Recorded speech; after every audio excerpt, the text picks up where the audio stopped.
గుర్తుపెట్టుకోండి. కాలో గచ్చతి ధీమతాం, కాలాన్ని సక్రమంగా గడపాలి, వాడు ధీమంతుడు. అదేనా కాలం సక్రమంగా గడపడం అంటే ఏమిటి?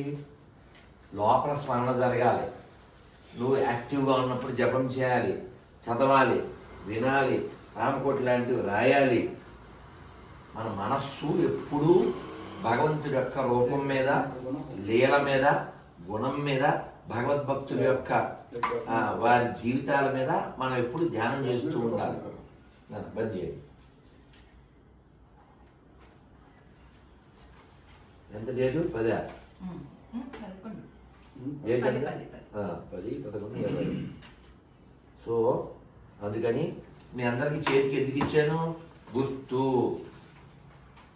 బుక్ ఎందుకు ఇచ్చాను? అది కంటికి చదవాలి, చదివితే ఓహో అవునా అని అర్థమవుతుంది.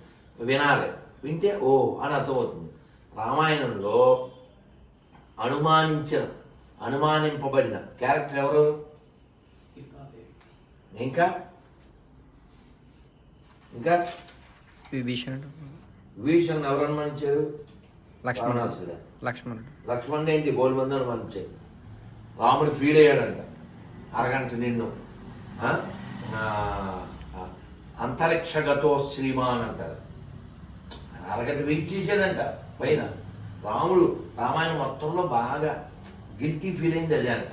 అయ్యో ఇంత గొప్పవాడిని అరగంట వెయిట్ చేయించి, మరి వెయిట్ చేయించకుండా కుదరదు కదా. ఆయన మంచి సౌశల్యం అని అలా అనిపిస్తుంది. కానీ కొత్తోడు ఎవరు మెయిన్ వెళ్ళడానికి తమ్ముడు, అందరూ ఏమంటారు వద్దండి జాగ్రత్త అండి, వాడు స్పై అండి, వాడికి చెప్పండి నై అండి, వాడు ఉన్నది హై అండి, కాసేపు ఫ్లై అండి, అలాంటి చేసుకుంటే డ్రై అండి, ఏది చెప్తారు. అందరు నో నో చెప్పారు, ఒక్కళ్ళే చెప్పారు పాజిటివ్. ఎవరు? విభీషణ్ గురించి పాజిటివ్ ఎవరు చెప్పారు? జాంబవంతుడు. తెక్కఫెలో. ఎవరు చూశారు విభీషణ్ క్యారెక్టర్ని? హనుమంతుడు ఒకటే కదా, హనుమంతుడు కదా చూశాడు. లేదంటే చాలా ధర్మబద్ధుడు ఆయన, ధర్మం తెలిసినవాడు, నన్ను చంపేమని రావణాసుడు అంటే లేదు, దూతను కాల్చుడు పరిపాటి కాదని ఆ శిక్ష వేయించేవాడు అని చెప్పి. అమ్మ నీ పేరేంటి? అమ్మ అంటాను. లావణ్య అండి. ఓకే. సో అందువల్ల హనుమంతుడు రికమెండ్ చేసిన తర్వాతే ఆయన్ని రమ్మన్నారు, కనుక్కున్నారు. సో అనుమానించింది ఇంకా చెప్తావని మీరు చెప్పబోద్ది నేను అలాగే చెప్తాను. పిల్లబ్బుకి సుగ్రీవుడు ఎవరు అనుమానించారు? సుగ్రీవుడిని వాళ్ళే అనిపించారు. రాముడు బాగా చెప్పాను. ఎవరు అనుమానించారా? ఎక్కడి నుంచో ఎవరు అనుమానించారు? హనుమంతుడికి సుగ్రీవుడికి అమ్మో ఎవరో రాజుగారు అబ్బాయి అంట, రాముడు అంట, వాళ్ళు ఎందుకు వచ్చారో ఏమిటో అని డౌట్గా ఉన్నారు వాళ్ళు. ఆ తర్వాత ఓసారి కనుక్కురా అన్నారు. ఈయన మారు వేషంలో వెళ్ళాడు. ఎవరు? హనుమంతుడు సన్యాసి వేషంలో వెళ్ళాడు. రాముడు చూశాడు, ఆయన తెలుసుగా. ఆయన మాట్లాడుతుంటే లక్ష్మణుడితో, ఇప్పుడు రాంపండు గురించి ఎవరితో చెప్పాలి? ఆయనతో చెప్తే బాగుంటుంది. తెలుసా ఈయన అని నేను ఇది ఇక్కడ ఉన్నారు రాంపండు, రాంపండు గురించి చెప్పను. ఈయన చతుర్వేదం చదివిన వాడిలో ఉన్నాడు అని నీతో చెప్తాను. నేను నీతో మాట్లాడాను. ఆవిడ ఎట్లా రాజుగారు అబ్బాయి, రాజుగారే కదా, అలా లేదు అందరితో మాట్లాడరు కదా. లక్ష్మణుడితో చెప్తాడు.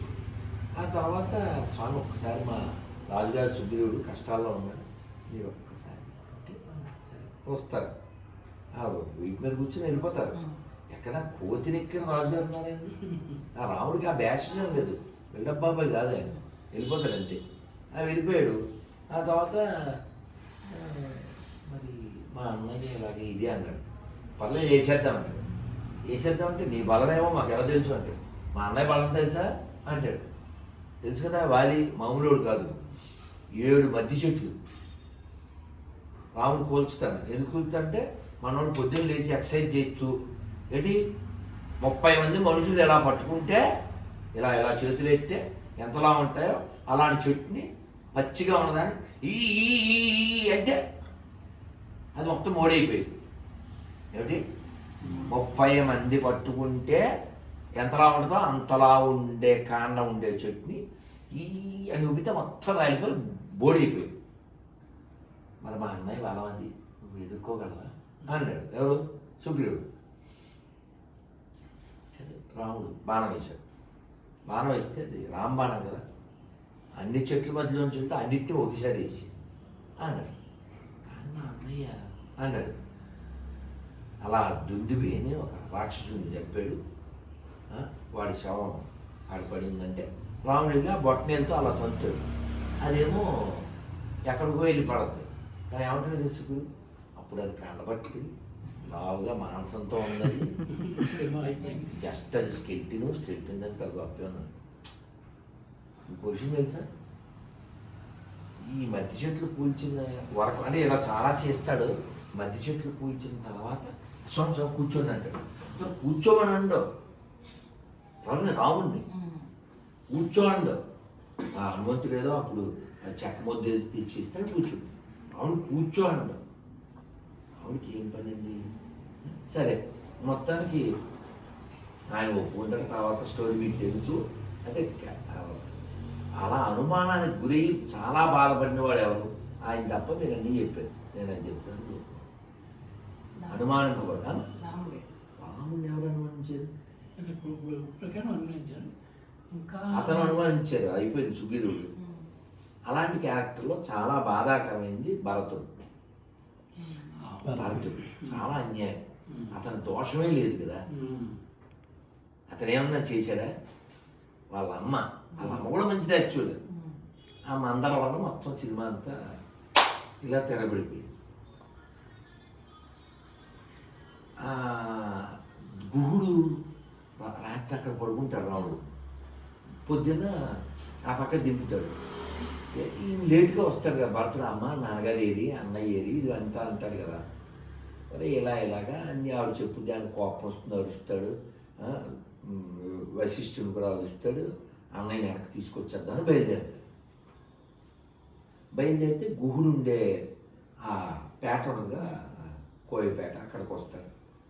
వస్తే గుహుడు చాలామంది జనంతో వస్తాడు. దాదాపు అయోధ్యలో సగం మంది బయట వచ్చేస్తారు. అంత నెద్దాటారు. 100 పడవలు రెడీ చేసి వాళ్ళందరితో ఏం చెప్తారంటే, భరతుడు మంచి ఉద్దేశంతో వస్తే అవతల పక్కన తీసుకెళ్ళాలి, ఏదో ఉంచేయి.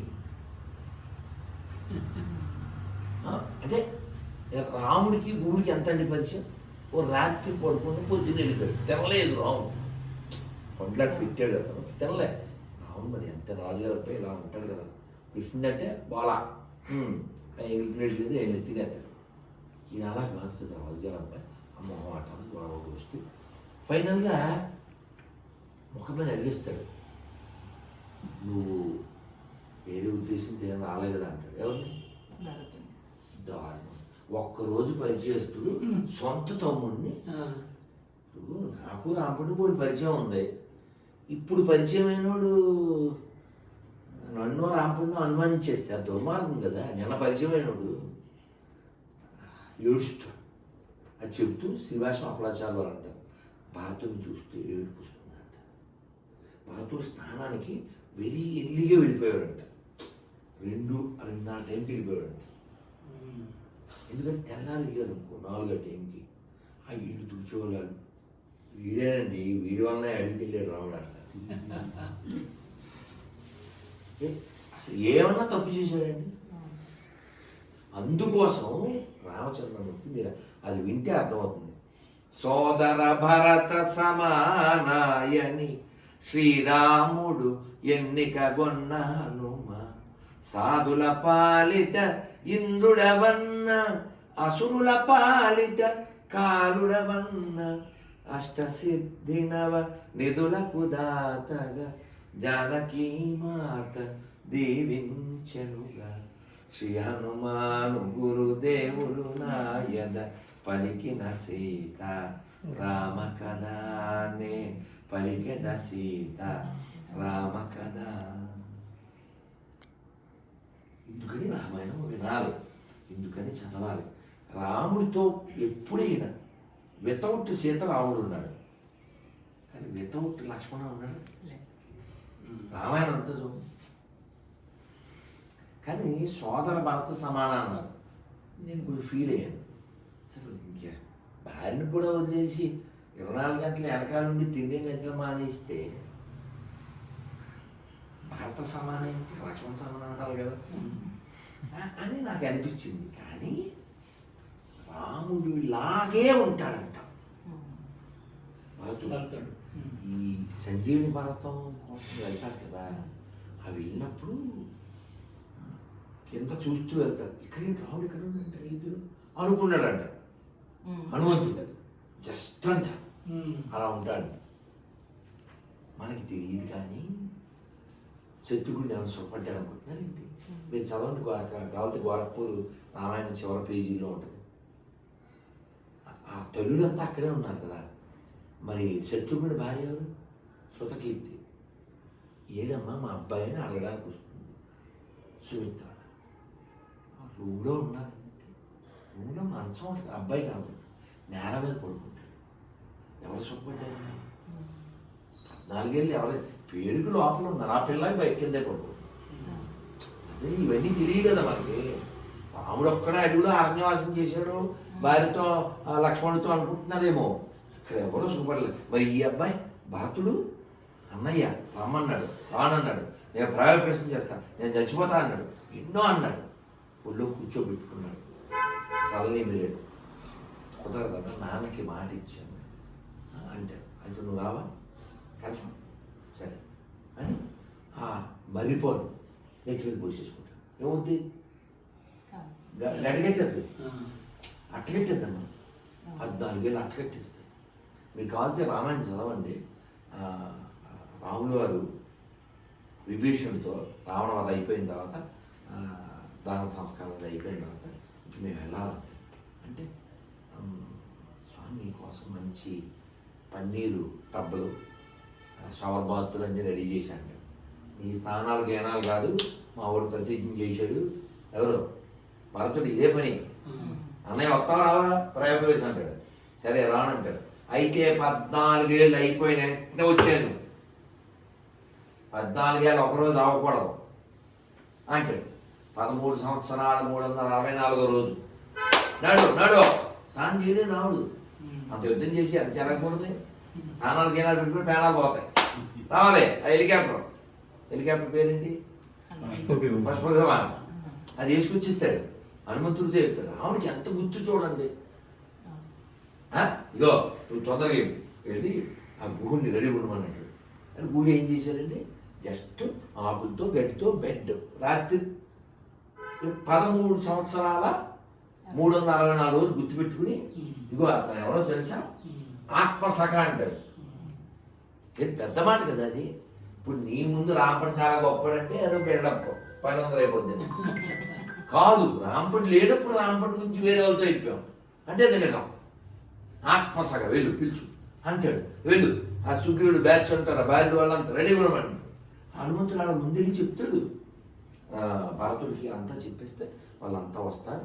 ఆ పుష్పక విమానం అందరి జుట్లు అలా జట్లు కట్టుకుపోతే అప్పుడు మంగళవాళ్ళు వచ్చి భారతదేశం చాలా అందంగా మెత్తగా శుచిమెత్తగా షేవ్ చేశారట. ఎంత ఉందో రామాయణం, ఎంత చాలా దానికి పదాలు వాడతారు. నిప్పి లేకుండా గీశారు చాలా అందంగా. అలాగే రామాయణం కల్పవృక్షం అన్నీ వస్తుంది. అందుకని ఆయన బాధపడతారు శివాశివ వారు. మాట్లాడతారు నోటికొచ్చినట్లు, రామాయణం చదవక వినక అని బాధపడతారు. అది మనం చదవాలి. చదవనంటే ఎలాగే? కళ్ళు ఇచ్చిన దానికి చదవాలి. చదివితే ఓ జీవితం ఇదా ఎప్పుడు